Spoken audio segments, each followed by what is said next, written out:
CPU को computer का दिमाग यानी कि ब्रेन कहा जाता है, मस्तिष्क कहा जाता है। और ये सीपीयू मतलब सेंट्रल प्रोसेसिंग यूनिट। डायग्राम समझते हैं, ये ब्लॉक डायग्राम काफ़ी इंपॉर्टेंट है।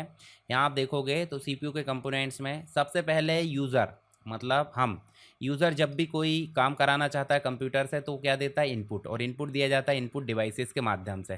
कौन कौन सी होती है, माउस होता है, कीबोर्ड होता है, माइक्रोफोन होता है, जॉयस्टिक होता है, स्कैनर होता है, ये सब क्या है, इनपुट डिवाइस।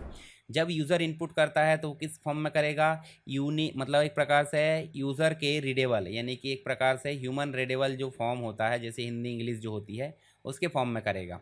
पर यहाँ जो कंप्यूटर है वो समझेगा क्या, जीरो वन, मतलब कंप्यूटर महोदय जीरो वन के अलावा कुछ नहीं समझते। तो यहाँ पे यूज़ किया जाता है एनकोडर। क्या यूज़ किया जाता है, एनकोडर, जो ह्यूमन रीडेबल कोड को किस में बदलता है, जीरो वन में। तो जीरो वन में आकर जो मतलब आपका डाटा है वो कहाँ हो गया, इंटरनल मेमोरी में। कहाँ हो गया, इंटरनल मेमोरी, जिसे मेमोरी यूनिट कहा जाता है। तो यहाँ एक एक करके ढेर सारे टास्क हमारे इकट्ठे हो चुके हैं। अब इन टास्क को स्टोर करके रखा मेन मेमोरी ने यानी कि रैम ने, रैंडम एक्सेस मेमोरी ने। एक एक करके कहाँ जाएंगे ये, एएलयू के पास। एएलयू मतलब यहाँ पे होती है कैश मेमोरी, और एक होती है आपकी बफर मेमोरी। क्या होती है, बफर बोले तो रजिस्टर।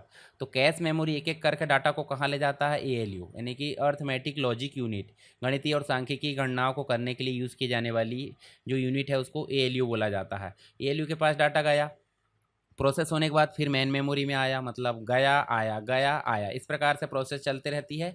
और उसके बाद यहाँ पे आप देखोगे तो मेन मेमोरी में डाटा करंट में स्टोर होता है, और ये सिर्फ उसके बाद जो है कंट्रोल यूनिट देखिए ऊपर से निगरानी कर रहा है।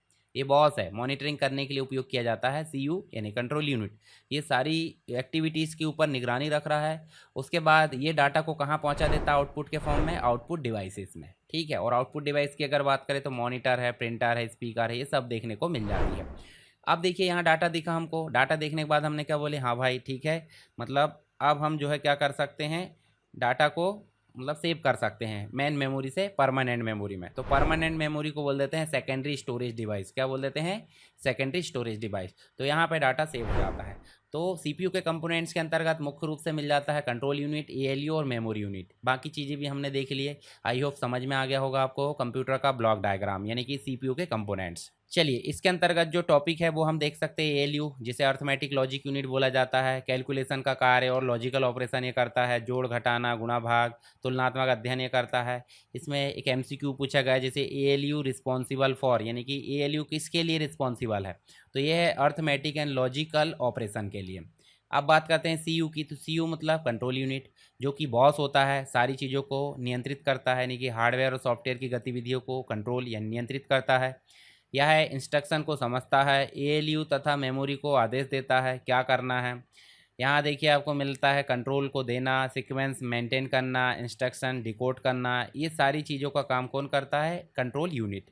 इसमें देखिए क्वेश्चन है, कंट्रोल यूनिट का कार्य क्या होता है, तो कंप्यूटर की सभी यूनिट्स को कंट्रोल करने का काम कौन करता है, कंट्रोल यूनिट करता है। मेमोरी यूनिट की अगर बात करें तो मेमोरी यूनिट बोले तो ऐसी जगह जहाँ पर डाटा और प्रोग्राम अस्थायी या स्थायी तौर पर स्टोर होता है। तो अस्थायी का मतलब जो रैम होती है वो अस्थायी तौर पे स्टोर करती है, और अगर रोम की बात करें, सेकेंडरी स्टोरेज की बात करें, तो वो स्थायी। तो प्राइमरी मेमोरी जिसमें रैम और रोम आ जाती है, रैम आपकी जो हो जाती है वॉलेटाइल बोले तो वो अस्थायी मेमोरी हो जाती है, रोम आपकी हो जाती है स्थायी मेमोरी यानी कि नॉन वॉलेटाइल हो जाती है। सेकेंडरी स्टोरेज भी आपकी नॉन वॉलेटाइल हो जाती है, जिसमें हार्ड डिस्क एचडीडी आ जाती है, एसएसडी सॉलिड स्टेट ड्राइव आ जाती है, सीडी डीवीडी और अदर डिवाइसेस यहाँ देखने को मिलती है। कैश मेमोरी की बात करें तो फास्टेस्ट कंप्यूटर की जो मेमोरी है उसे हम बोल देते हैं कैश मेमोरी। सीपीयू के पास में रहती है, इंटरनल मेमोरी की श्रेणी में आती है, तो ये देखने को मिल जाती है मेमोरी यूनिट। इसमें देखिए question, cache memory is located near, किसके पास में कैश मेमोरी रहती है, तो ये रहती है सीपीयू के पास में। ध्यान रखना ये चीज़ें। रिवीजन के पॉइंट ऑफ व्यू देखें, एएलयू क्या करता है, गणना यानी कि लॉजिक लगाने का काम करता है और गणनात्मक अध्ययन करता है। उसके बाद सीयू कंट्रोल और आदेश देता है, मेमोरी डाटा स्टोर करती है।